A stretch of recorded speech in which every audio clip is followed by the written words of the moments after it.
सभी को नमस्ते। आप सभी का आपके अपने YouTube channel law of the twins में एक बार फिर से स्वागत है। लॉ ऑफ टोट्स की लेक्चर सीरीज स्टार्ट करी थी और आज ये 4th लेक्चर है। 3 लेक्चर्स ऑलरेडी हो चुके हैं, उनका लिंक डिस्क्रिप्शन में दिया हुआ है। प्ले लिस्ट में जाके वो 3 लेक्चर्स जरूर देखिएगा, तभी आपको ये लेक्चर समझ आएगा। और आज का लेक्चर बहुत ही महत्वपूर्ण है, जिसमें हम पढ़ेंगे कि टोट कैसे बनता है, what are the essentials of टोट। और इसी कंसेप्ट में दो बड़ी महत्वपूर्ण मैगजीम्स आती हैं जो बार बार पेपर में पूछी जाती हैं, डैमनम साइने इंजूरिया, इंजूरिया साइने डैमनो। ये दोनों मैगजीम, इनके लैंडमार्क केसेस बहुत ही महत्वपूर्ण है। तो आइए इस लेक्चर को शुरू करते हैं। लेक्चर को आगे मैं आपको बोर्ड में लेकर जाऊं, पीडीएफ फाइल्स में लेकर जाऊं, पहले थोड़ा सा बता दूं आपको कि जब हम इसेंशियल्स ऑफ टोट की बात करते हैं, इसेंशियल्स बोल लीजिए या कॉन्स्टिट्यूएंट्स की बात करते हैं, तो दो इसेंशियल्स टोट के होते हैं, एक एक्ट और omission by the defendant. Defendant वो है जिसके ऊपर केस फाइल किया जाता है, और प्लेंटिफ वो है जो केस फाइल करता है। तो एक्ट और omission on the part of defendant, सबसे पहले जो डिफेंडेंट है वो एक्ट करे या ओमिशन करे, क्या होते हैं आगे अच्छे से पढ़ेंगे, डोंट वरी, थोड़ा सा ओवरव्यू दे रहा हूं आपको भी। और सेकंड इसेंशियल है आपका infringement of legal right of plaintiff. Plaintiff वो है जिसके ऊपर जो केस फाइल करता है।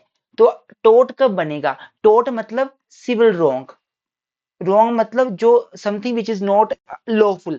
तो अनलॉफुल एक्ट कब बोलेंगे हम हुआ है, हम कब बोलेंगे टोट हुआ है? जब जो डिफेंडेंट है जिसके ऊपर केस फाइल किया गया है वो कोई एक्ट करे या ओमिशन करे, और उस एक्ट और ओमिशन की वजह से प्लेंटिफ जिसके ऊपर केस फाइल कर रहा है उसका कोई राइट इन्फ्रिंज हो जाए, उसका कोई लीगल राइट वायलेट हो जाए। तो अब स्टार्ट करते हैं इंट्रोडक्शन के साथ। सबसे पहले ये कॉमन सा आइडिया आपने लेकर चलना है, ये बहुत महत्वपूर्ण टॉपिक है। और मैं बता दूं, इससे क्वेश्चन में, पेपर में क्वेश्चन बार बार आता है, एक बार नहीं बार बार आता है। और इसमें हम लोगों ने दो मैगजीम्स भी पढ़नी है इस वाले पार्ट में, injuria sine damno, damnum sine injuria, वो भी अच्छे से पढ़नी पड़ेगी। तो स्टार्ट करते हैं सबसे पहले इंट्रोडक्शन के साथ। अगर मैं इंट्रोडक्शन की बात करूं, इसमें आप कुछ भी लिख सकते हो, पिछला लेक्चर 1 हुआ, 2 हुआ, 3 हुआ, इन तीनों लेक्चर्स में जो आपने समझा है आई एम सॉरी, वो सारा आप यहाँ पे डाल सकते हो।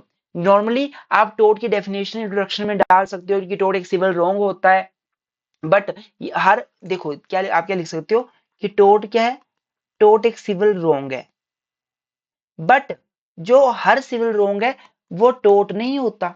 टोट is civil wrong but all civil wrongs are not tote. For becoming a civil wrong as a tort there must be some essentials। हर चीज, हर सिविल, हर एक wrongful act टोट नहीं होगा।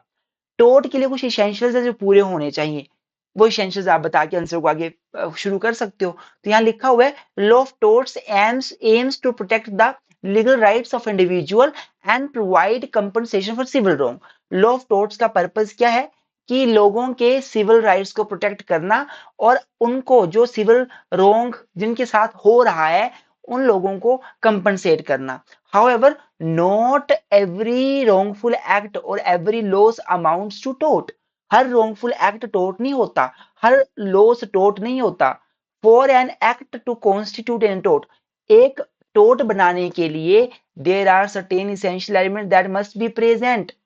यहाँ पे कुछ इसेंशियल एलिमेंट प्रेजेंट होने चाहिए। वो क्या इसेंशियल एलिमेंट है?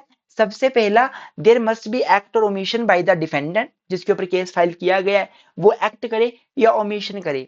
And second is legal injury, injuria, that is violation of legal right vested in the plaintiff. तो दो बताए मैंने आपको ना, एक मैंने बताया आपको कि डिफेंडेंट जिसके ऊपर केस फाइल करना है वो कोई एक्ट करे कोई ओमिशन करे, और दूसरा जिसने केस फाइल करना है जो प्लेंटिफ है उसको उस एक्ट या ओमिशन से इंजूरिया होना चाहिए, इन्फ्रिंजमेंट ऑफ लीगल राइट, उसका एक राइट इन्फ्रिंज होना चाहिए। तो बेसिकली दो मैगजीम है, injuria sine damno, damnum sine injuria, वो दोनों हम आगे अच्छे से पढ़ेंगे। Injuria sine damno, damnum sine injuria, इन दोनों मैगजीम्स में एक मैगजीम फॉलो होगी तो टोट कमिट माना जाता है, एक मैगजीम, दूसरी मैगजीम फॉलो होगी तो टोट कमिट नहीं माना जाता। किसमें क्या होगा वो आगे पढ़ेंगे, अभी चलते हैं। सबसे पहले इसेंशियल्स ऑफ टोर्ट क्या है? दो इसेंशियल्स है, देयर मस्ट बी एक्ट और damages on the part of defendant, defendant act करे या ओमिशन करे, एंड बिकॉज ऑफ एक्ट और omission on the part of defendant, it resulted into the legal damages, that is injuria, that is infringement of legal right, infringement of legal rights। और इससे क्या हो रहा है? प्लेंटिफ के legal right infringe हो रहे हैं। जब ये दोनों एसेंशियल्स पूरे होंगे, जब प्लेंटिफ का लीगल राइट वायलेट होगा बिकॉज ऑफ एक्ट और omission on the part of defendant, तो हम बोलेंगे कि टोर्ट कमिट हो गया है। अब दोनों को अच्छे से पढ़ेंगे। सबसे पहले जो पहला जो इसेंशियल है दैट इज एक्ट और ओमिशन। तो सबसे पहला जो इसेंशियल है टोर्ट कमिट होने के लिए वो है कि डिफेंडेंट जिसके ऊपर केस किया जाना है, जो हम बोल रहे हैं कि डिफेंडर ने टोट किया, वो डिफेंडेंट या तो एक्ट करे या तो ओमिशन करे। भाई एक्ट क्या होता है, ओमिशन क्या होता है? एक्ट का मतलब होता है टू डू समथिंग, कुछ करना, which he is not expected to do, जो कानून उससे एक्सपेक्ट नहीं करता वो काम करना। जब आप एक ऐसा काम कर देते हो, ऐसा कर्म कर देते हो, ऐसा एक्ट कर देते हो जो कानून आपको करने को मना ही देता है, तो मतलब आपने एक्ट कर दिया। एग्जाम्पल के रूप में आपको कानून ये बोलता है कि आपने किसी के घर में बिना परमिशन के नहीं जाना है, आपने ट्रेसपास नहीं करना है, आपने किसी को डिफेम नहीं करना है, आपने बेसिकली किसी को डिफेम नहीं करना है, किसी के साथ न्यूसेंस नहीं करना है, किसी को असॉल्ट नहीं करना है, किसी के साथ ट्रेसपास नहीं करना है, फॉल्स इंप्रिजन किसी को नहीं करना है, और आपने इनमें से कोई भी एक्ट काम किया, मतलब आपने एक्ट कर दिया। तो act means doing something which law prohibits you to do that thing. You do something which is you are not supposed to do. You do something which law tells you not to do. जो आपको करने को मनाही की जाती है, अगर आप वो काम कर देते हो मतलब आपने एक्ट कर दिया। Second omission. ओमिशन मतलब कानून आपको बोल रहा है आप करो, you are suppose to do, but you are not doing that thing, आप वो काम कर नहीं रहे। omit means omission means to omit something to do which he is supposed to do।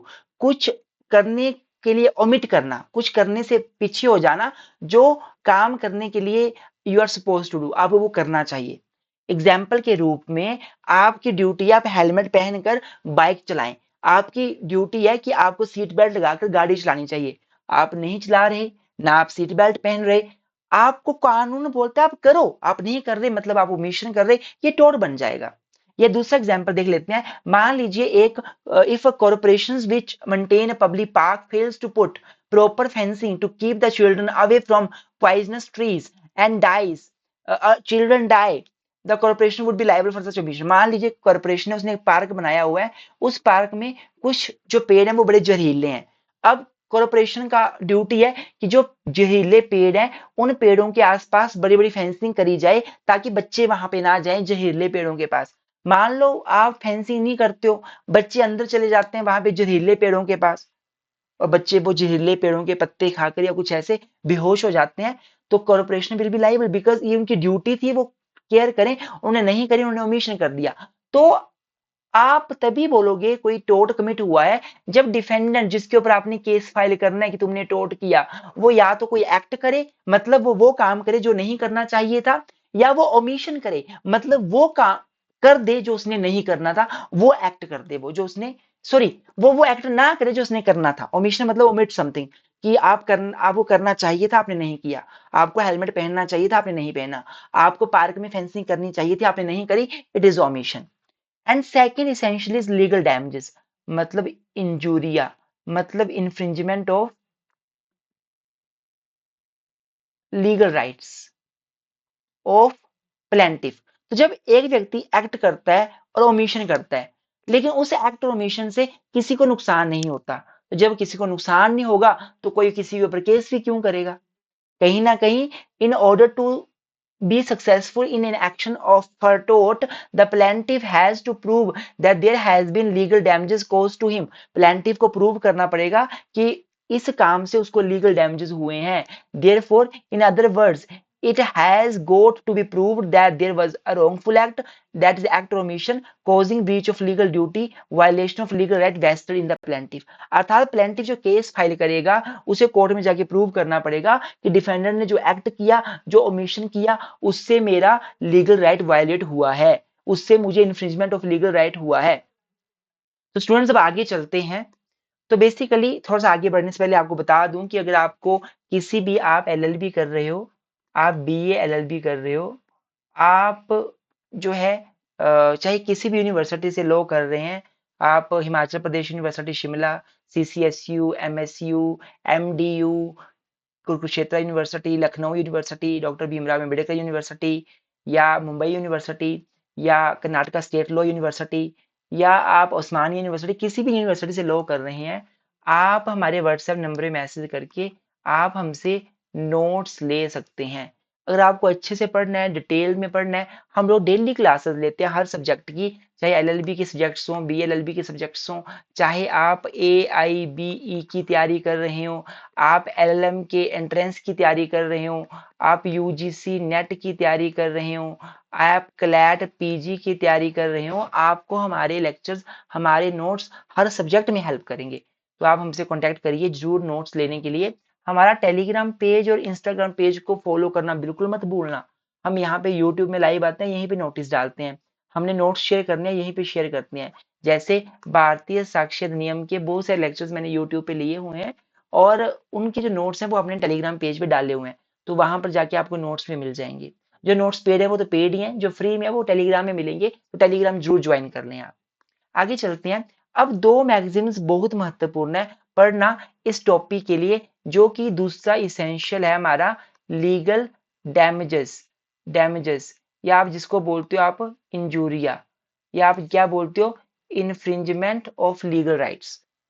Plaintiff के लीगल राइट्स इन्फ्रिंज होने चाहिए, उसे लीगल डैमेज होने चाहिए। इसमें दो मैगजीम है, इंजूरिया साइने डैमनो, डैमनम साइने इंजूरिया। तो ये दो जो मैगजीम्स हैं, इस मैगजीम्स में जब इंजूरिया साइने डैमनम होगा, इंजूरिया साइने डैमनो होगा, दैट इज, इसका मतलब क्या होता है, हम आगे चलेंगे। आप आगे पढ़ेंगे, बस आप ये समझ लीजिए कि जब इंजूरिया साइने डैमनो होगा ना, तो माना जाएगा कि टोट कमिट हुआ है, टोट हुआ है वहां पे। अर्थात जब एक पार्टी एक्ट करे, ओमिशन करे, और दूसरी पार्टी को इंजूरिया साइने डैमनो हो जाए, तो टोट माना जाएगा, टोट हुआ है। पर जब एक पार्टी एक्ट करे, ओमिशन करे, पर दूसरी पार्टी को डैमनम साइने इंजूरिया वाला ये जो मैगजीम है इसमें फाइल करे दूसरी पार्टी जो प्लेंटिफ है, तो टोट कमिट हुआ नहीं माना जाएगा। ये दो मैगजीम समझना बड़ी जरूरी है। ये क्या मैगजीम है, सबसे पहले इंजूरिया साइने डैमनो देखते हैं। देखो, इंजूरिया का मतलब होता है सिंपल सा, infringement of right conferred by law on the plaintiff. जो एक व्यक्ति को राइट कन्फर्ड किए गए हैं, उनका इन्फ्रिंज होना इंजूरिया कहलाता है। और साइने का मतलब होता है विदाउट, और डैमनो का मतलब होता है substantial harm, loss, damage in respect of money, comfort और हेल्थ। अर्थात इंजूरिया साइने डैमनो का मतलब है जब किसी व्यक्ति का कोई लीगल राइट वायलेट हो जाता है, इन्फ्रिंज हो जाता है, लेकिन उसको डैमेजेस कोई नहीं होते, विदाउट डैमेजेस, तो उसको इंजूरिया साइने डैमनो बोलते हैं। अर्थात violation of legal rights without causing any harm, loss, damages to the plaintiff. Injuria sine damno means violation of legal rights of plaintiff without any kind of damages to the plaintiff।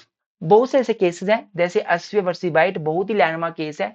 इस landmark case में क्या हुआ था, अश्वे जो person था वो एक qualified voter था, वो पार्लियामेंट्री इलेक्शंस में क्वालिफाइड वोटर था, वो वोट डालने जाता है, पर उसको जो वहां का रिटर्निंग ऑफिसर है वो वोट डालने देता ही नहीं, वो उसको रिफ्यूज कर देता है, तुम जाओ, तुम्हारा वोट यहाँ से हम नहीं डालने देंगे, तुम जाइए यहाँ से। अब अश्वे का राइट टू वोट एक फंडामेंटल राइट है, एक लीगल राइट है, और उसको वोट डालने नहीं दिया। बाद में जब रिजल्ट आया, तो व्यक्ति जिसको अश्वे जिताना चाहता था, जिसके फेवर में वोट डालना चाहता था, वो व्यक्ति केस जीत जाता है। अर्थात अश्वे का लीगल राइट वायलेट हो गया, वोट डालने का अधिकार उसका वायलेट हुआ, लेकिन उसका कोई, उसे कोई हार्म नहीं हुआ, उसे कोई लॉस नहीं हुआ, उसका जिसको उसने वोट डालना था वो व्यक्ति जीत गया। तो इस केस में क्या था, मैगजीन फॉलो करी गई, इंजूरिया साइन डैमनो, और इस केस में अश्वे का लीगल राइट वायलेट हुआ था, अर्थात रिटर्निंग ऑफिसर ने टोट कमिट किया है, ऐसा माना गया था। जब इंजूरिया साइन डैमनो का ये मैगजीम अप्लाई होगा, तब टोट कमिट हुआ माना जाएगा। मैंने बार बार बताया आपको। Bhim Singh versus J and के का केस था, इस केस में क्या हुआ, भीम सिंह एमएलए थे जम्मू कश्मीर के, और जब वो लेजिस्लेटिव असेंबली में जाते हैं किसी मैटर पे अपना वोट डालने के लिए, उनको रास्ते में रोक लिया जाता है, वो अपनी असेंबली तक पहुंच नहीं पाते। कल को वो केस फाइल करते हैं कोर्ट में, भाई मेरा राइट टू लाइफ है, मेरा राइट टू लिबर्टी है, मेरा वोट डालने का राइट है, अपनी पार्लियामेंट्री असेंबली में मुझे वोट डालने नहीं दिया गया। तो जो भीम सिंह चाहते थे वैसा हुआ था, वैसा बिल पास हो गया था, बट इनको नुकसान तो हो गया, वोट डालने इनको दिया नहीं गया, इनका राइट तो वायलेट हो गया, मतलब बेशक नुकसान नहीं हुआ, तो क्या हुआ, इन्फ्रिंजमेंट ऑफ लीगल राइट हुआ बिना किसी लॉस के, तो यहाँ पे टोर्ट कमिट हुआ, ऐसा माना गया। देखिए जो अश्वे वर्सेस वाइट केस है, ये केस बहुत ही लैंडमार्क केस है रिगार्डिंग द ओबिजस ईवी रेमडियम। अगर आप कभी कम्पिटेटिव एग्जाम की तैयारी करोगे, रेमडियम उसमें आता है कि in which case ubi jus ibi remedium maxim was firstly followed, it was Ashby versus White. इस केस में कोर्ट ने पहली बार बोला था जहां पे राइट होगा वहां रेमेडी भी होनी चाहिए, where there is right there is remedy. अगर राइट आपको दे दिया बट आपको रेमेडी नहीं दी राइट के वायलेशन पे, तो उसका कोई फायदा नहीं है। अश्वे वर्सेस वाइट के केस में ऐसा कोर्ट ने बोला था कि अगर आपने अश्वे को राइट दिया है, राइट टू वोट, तो उसका वो राइट अगर वायलेट हो रहा है, उसे वोट डालने नहीं दिया जा रहा, तो उसको रेमेडी भी देनी पड़ेगी। तो इन दोनों केसेस में क्या हुआ था, टोर्ट कमिट हुआ, माना गया था। तो गाइस अब आगे चलते हैं स्टूडेंट्स। तो अब आता है damnum sine injuria. Damnum sine injuria का मतलब क्या है, डैमनम मतलब substantial harm, loss, damages in respect of money, sine means without an injuria means infringement of right. अर्थात इस केस में क्या हो रहा है, इस केस में किसी को डैमेजेस तो हो रहे हैं, नुकसान तो हो रहा है, लेकिन उसका कोई लीगल राइट वायलेट नहीं हो रहा है। अर्थात जब व्यक्ति को नुकसान होता है, डैमेज होता है, पर बिना लीगल राइट के वायलेशन के, तो ऐसे केस में टोट हुआ है, हम ये नहीं मानेंगे, ऐसे केस में टोट कमिट हुआ नहीं माना जाएगा। एग्जाम्पल के रूप में जैसे ग्लोस्टर ग्रामर स्कूल केस में क्या हुआ था, एक व्यक्ति ने अपना स्कूल ऑलरेडी खोला हुआ था और दूसरे व्यक्ति ने उसके सामने अपना नया स्कूल खोल लिया। दूसरे वाले व्यक्ति ने अपनी फीस काफी कम कर दी, सारे बच्चे यहाँ से निकल के इस स्कूल में पहुंच गए और वहां जाके एजुकेशन लेने लग पड़े। पुराने स्कूल के मालिक ने केस फाइल कर दिया कि भाई ये क्या सीन हुआ, मेरे सारे बच्चे अपने स्कूल बुला लिए, अपनी फीस कम करके मुझे डैमेज हो गया, ये टोट कमिट किया, इसने मुझे कंपनसेशन चाहिए। कोर्ट ने बोला आपको डैमेज तो हुआ है, नो डाउट आपको डैमेज हुआ है, लेकिन आपका राइट तो कोई वायलेट नहीं हुआ। हर किसी को राइट है वो स्कूल खोल सकता है, आपका लीगल राइट है आपने खोला, उसका लीगल राइट है उसने खोला, आपकी फीस अपनी थी उसकी अपनी फीस है। तो बच्चे वहां चले गए कंपटीशन की वजह से, तो वो अलग बात है, इसमें कोई टोट कमिट हुआ नहीं माना जाएगा। ग्लोस्टर ग्रामर स्कूल की फैक्ट्स बता रहा हूं। दूसरा केस था Mogul steamship company limited versus McGregor Gow and company 1892, बहुत ही महत्वपूर्ण केस है। इस केस में क्या हुआ था, group of shipping companies offered heavy discount to consumers customers to defeat rival company in business. हुआ क्या, बहुत सी कंपनीज आपस में इकट्ठी हुई, उन्होंने उन्होंने बहुत डिस्काउंट्स दिया ताकि जो राइवल कंपनी थी, उनके विरोध में कोई कंपनी थी, कंपटीटर कंपनी थी, उनका बिजनेस ठप हो जाए और सारे लोग जो उनकी शिपिंग कंपनी है उसी से सर्विसेज लें। तो बाद में ऑब्वियस सी बात है, जिसका बिजनेस ठप हो रहा था, जो राइवल कंपनी, वो कोर्ट में पहुंच गई कि सर इन्होंने मेरे साथ टोट कर दिया, ये कुछ कंपनीज मिलके इन्होंने ज्यादा डिस्काउंट दे दिया, सारा हमारा बिजनेस कम हो गया, इनके पास क्लाइंट ज्यादा पहुंच गए, कस्टमर ज्यादा पहुंच गए। तो कोर्ट ने क्या हेल्ड किया, defendant were carrying on lawful competition, the plaintiff suffered economic loss but no legal right was infringed. इसमें कोर्ट ने बोला डेफिनेटली जो कंपनी है जिसका साथ कंपटीशन करने के लिए, उसके कस्टमर खींचने के लिए डिस्काउंट दिया गया, उस कंपनी को लॉस तो हुआ है, डैमेजेस तो हुए हैं, पर उसका कोई राइट तो इन्फ्रिंज हुआ ही नहीं। राइट तो कोई इन्फ्रिंज नहीं हुआ, हर किसी का राइट है वो अपने कोर्सेज पे, अपने सर्विसेज को लेके जितना मर्जी डिस्काउंट दे, चाहे फ्री में दे, उसकी मर्जी है, उसका लॉस तो कोई हुआ, मतलब राइट तो किसी का वायलेट हुआ ही नहीं ना। तो इसमें कोर्ट ने क्या बोला कि lawful business competition does not give rise to liability. तो अगर बंदा लॉफुल बिजनेस कंपटीशन कर रहा है, कंपटीशन के लिए अपने कॉस्ट कम कर रहा है, तो ये कोई किसी प्रकार का टोट नहीं माना जाएगा। आई होप आपको समझ आ रहा होगा, ये लैंडमार्क केसेस को याद करना, पेपर में बार बार आते हैं। अगला केस है ब्रैडफोर्ड कॉर्पोरेशन वर्सेस पिकल 1895। इस केस में क्या हुआ, the defendant diverted underground water flowing to the plaintiff's reservoir to force the corporation to purchase his land।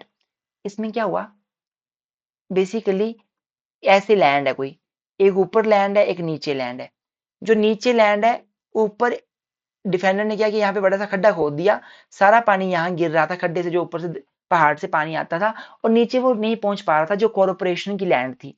ऐसा क्यों किया गया, डिफेंडर ने ऐसा क्यों किया था कि जो प्लेंटिफ है वो डिफेंडर की लैंड परचेज कर ले।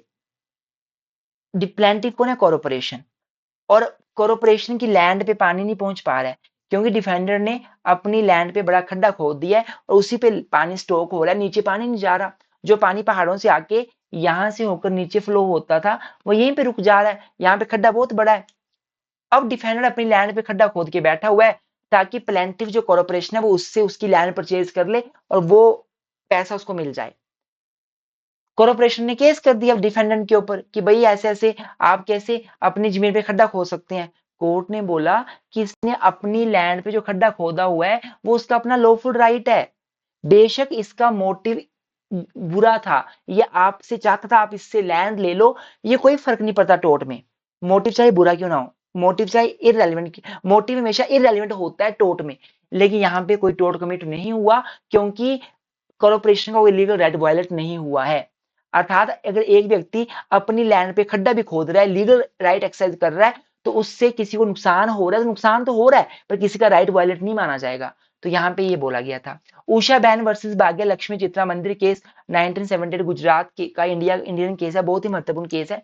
इस केस में क्या हुआ, बेसिकली एक व्यक्ति था, उसने केस फाइल कर दिया कि जब भाग्य लक्ष्मी चित्रा मंदिर में संतोषी माता की आरती होती है तो मुझे बहुत नुकसान होता है, मुझे बड़ा हर्ट होता है, मुझे मेरी फीलिंग्स हर्ट हो जाती हैं, मैं ये आरती मैं नहीं सुनना चाहता।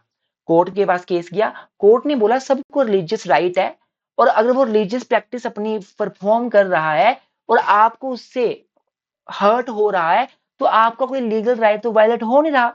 यस, आपको डैमेजेस हो रहे हैं, आपको हार्म हो रहा है, आपको लॉस हो रहा है, आपको मेंटली आपको अपसेट आप हो रहे हो, लेकिन आपका राइट तो लीगल राइट तो वायलेट हो ही नहीं रहा। अर्थात यहां पर भी कोर्ट ने बोला टोट कमिट नहीं हुआ है। तो ये सारी सारी केसेस आपने याद रखने हैं। एक केस और भी है, टाउन एरिया कमेटी वर्सेस प्रभु दयाल 1975, बहुत ही लैंडमार्क इलाहाबाद हाईकोर्ट का केस है। इसमें क्या हुआ था, इसमें प्रभु दयाल ने कुछ शॉप्स कंस्ट्रक्ट करी थी, कुछ दुकानें बनाई थी बिना टाउन एरिया कमेटी की परमिशन लिए। आपको पता है, आपको कोई भी आप कंस्ट्रक्शन करते हो आपको म्युनिसिपल कॉर्पोरेशन या जो कमेटीज होती हैं एरिया की उनसे परमिशन लेनी पड़ती है, एनओसी लेनी पड़ती है कि हम लोग ऐसे हमारा ये नक्शा रहेगा, यहाँ हमने ये बनाना है, आपको पहले एनओसी नक्शा पास करवाना पड़ता है। तो हुआ क्या, जो प्रभु दयाल थे उन्होंने कुछ शॉप्स बना दी बिना नक्शा पास किए, बिना नोटिस दिए टाउन एरिया कमेटी को, और बाद में टाउन एरिया कमेटी ने क्या किया, ऑर्डर दे दिया ये सारी शॉप्स गिरा दो, डेमोलिश कर दो। जब गिराने की बारी आई तो वो इलाहाबाद को हाई कोर्ट पहुंच गए, उन्होंने बोला कि सर ये तो मेरी शॉप्स गिरा रहे हैं, मेरा राइट है, इन्होंने मेरे साथ गलत कर रहे हैं। कोर्ट ने बोला कि डेफिनेटली आपका राइट तो था, डेफिनेटली ये शॉप्स गिरा रहे हैं, आपको लॉस हो रहा है, डैमेज हो रहा है, पर आपका लीगल राइट वायलेट नहीं हो रहा है। आपका लीगल राइट तब वायलेट होता अगर आप एनओसी लेकर परमिशन लेकर शॉप्स बनाते, तो डेफिनेटली आपको डैमेजेस हो रहे हैं पर आपका इंफ्रिंजमेंट ऑफ लीगल राइट कोई नहीं हो रहा है, तो इसलिए आपको इस केस में कंपनसेशन नहीं मिलेगा, because you constructed shops without NOC without permission. If you would construct the shop with permission, then definitely there would be injuria sine damno, but here damnum sine injuria will be applicable, because आपको damages तो हो रहे हैं पर आपका right violate नहीं हो रहा है। तो ये सारा कुछ इसेंशियल्स ऑफ टोर्ट्स में आपने लिख कर आना है, पेपर कैसे क्वेश्चन आते हैं उसके हिसाब से, लॉन्ग क्वेश्चन आएगा ज्यादा केस लॉस देना, कम क्वेश्चन आएगा कम केस, छोटा क्वेश्चन आएगा कम केस लॉस देना। तो कंक्लूजन की बात करें, इसमें मुझे बताने की आवश्यकता नहीं है, स्क्रीन पे आपको दिख रहा है, आप अपने नोट्स में अगर आप खुद नोट्स बना रहे हैं तो आप देख कर लिख सकते हैं, वही बातें जो आगे लिखी हैं वही यहाँ रिपीट हुई हैं कि टोर्ट में हमेशा वायलेशन ऑफ लीगल राइट होना बहुत जरूरी होता है। अगर किसी को लीगल डैमेजेस हो रहे नहीं हो रहे हैं, किसी को लॉस हो रहा है, हार्म हो रहा है, मेंटली गोनी हो रही है, बट डैमेजेस नहीं हो रहे, legal damages, right infringement of right नहीं हो रहा, तो वहां पे टोर्ट कमिट हुआ है, हम ऐसा नहीं मानते। टोर्ट के दो इसेंशियल्स हैं, एक्ट और omission by the defendant, and इसकी वजह से इन्फ्रिंजमेंट ऑफ लीगल राइट हो रहा है प्लेंटिफ का। अब कौन सी मैगजीन में क्या होगा वो मैंने आपको बता ही दिया। Thank you so much, keep supporting love with twins. कोई भी इंफॉर्मेशन चाहिए तो आप हमारे व्हाट्सएप नंबर पे हमें मैसेज कर सकते हैं। आपको नोट्स चाहिए, लेक्चर्स चाहिए, अभी फर्स्ट सेमेस्टर या लास्ट सेमेस्टर्स तक, उसके बाद AIBE, उसके बाद LLM के एंट्रेंस एग्जामिनेशन, UGC नेट, उसके बाद क्लैट, हर तरह की तैयारी आपको करवाई जाएगी। तो आप बने रहें लॉ बिटवीन्स के साथ until you settle in your career. Thank you so much. God bless you all.